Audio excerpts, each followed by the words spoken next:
اس وقت انہی کی نسل سے ایک شخص عبداللہ بن سبا اٹھا، اس نے ظاہر کیا میں پکا مسلمان ہوں۔ جب آپ کو بڑا فتنہ اٹھانا ہو تو لیبل اتنا مضبوط ہونا چاہیے کہ سامنے والے جب تک سمجھے تب تک آپ کا کام ہو چکا ہو۔ اس لیے اس نے اپنے فتنے کا لیبل لگایا کہ اللہ کے رسول صلی اللہ علیہ وسلم اللہ کے رسول تھے، اور اللہ نے ہر رسول کے لیے ایک وصی طے کر رکھا ہے، ایک جانشین طے کر رکھا ہے۔ جانشین یعنی میرے رسول کے فوراً بعد کام کو یہ سنبھالے گا،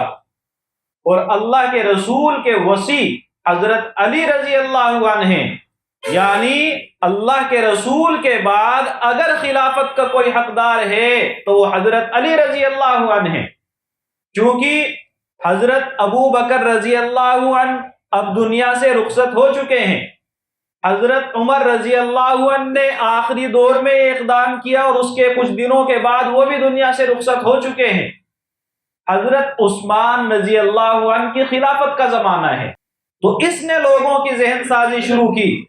کہ اصل حقدار خلافت کے حضرت علی ہیں، حضرت عثمان رضی اللہ عنہ ناحق ہیں۔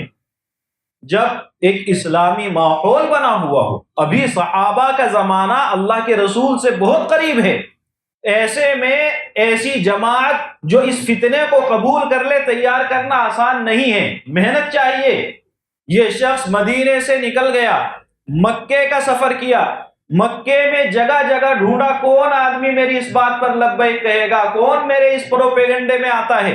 وہاں سے کچھ لوگ ساتھ لگے، وہاں سے یہ شخص بصرہ گیا، بصرہ عراق کے اندر ایک شہر ہے، وہاں گیا، وہاں لوگوں میں یہی باتیں پھیلانا شروع کی، اصل حقدار خلافت کے حضرت علی رضی اللہ عنہ، حضرت عثمان رضی اللہ عنہ نہیں ہے۔ وہاں سے یہ شخص شام گیا، وہاں جا کر کے یہی فتنے اس نے پھیلائے۔ جب اتنے بڑے بڑے 3 شہروں جو آج مستقل حکومتیں ہیں وہاں اس نے اپنے فتنے پھیلائے اور لوگوں کی ذہن سازی کی تو ایک اچھی خاصی جماعت اس کو ملی۔ تو یہ فتنے کی جڑ یہ ہے کہ حضرت عثمان کی مخالفت کی جائے اور لیبل لگایا جائے حضرت علی رضی اللہ عنہ سے محبت کا۔ چنانچہ جب ایک اچھا خاصا مجمع بن گیا، یہ سب اب اکٹھا ہو کر مدینے میں آئے ہیں اور آ کر حضرت عثمان رضی اللہ عنہ سے مطالبہ کیا کہ ہم سب سمجھتے ہیں کہ خلافت کے حقدار حضرت علی رضی اللہ عنہ ہیں، آپ نہیں ہیں، اس لیے خلافت سے دستبردار ہو جائے، اسی میں آپ کی خیر ہے۔ حضرت عثمان رضی اللہ عنہ نے فرمایا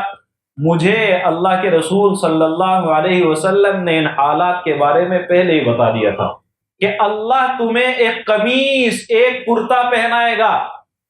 تمہیں اس کرتے کو، اس قمیص کو اتارنے پر مجبور کیا جائے گا، لیکن تم مت اتارنا۔ اور وہ کرتا، وہ قمیص کیا تھی؟ وہ خلافت تھی، یعنی اللہ تمہیں حکومت عطا فرمائے گا، اور وہ حکومت انصاف پر مبنی تھی اور رہے گی، لیکن لوگ مجبور کریں گے کہ آپ اس کو اتاریں، آپ ایسا مت کرنا۔ حضرت عثمان رضی اللہ عنہ کے سامنے صورتحال 2 ہیں، ان لوگوں سے جنگ کریں، سامنے والے دکھنے میں، دعوے میں، الفاظ میں، باتوں میں اپنے ہیں، اور نہ کریں تو فتنہ پھیلا رہے ہیں۔ حضرت عثمان رضی اللہ عنہ نے خاموشی اختیار کی، ان لوگوں کے حوصلے بڑھتے گئے، یہاں تک کہ نوبت آئی کہ حضرت عثمان رضی اللہ عنہ کو شہید کر دیا گیا۔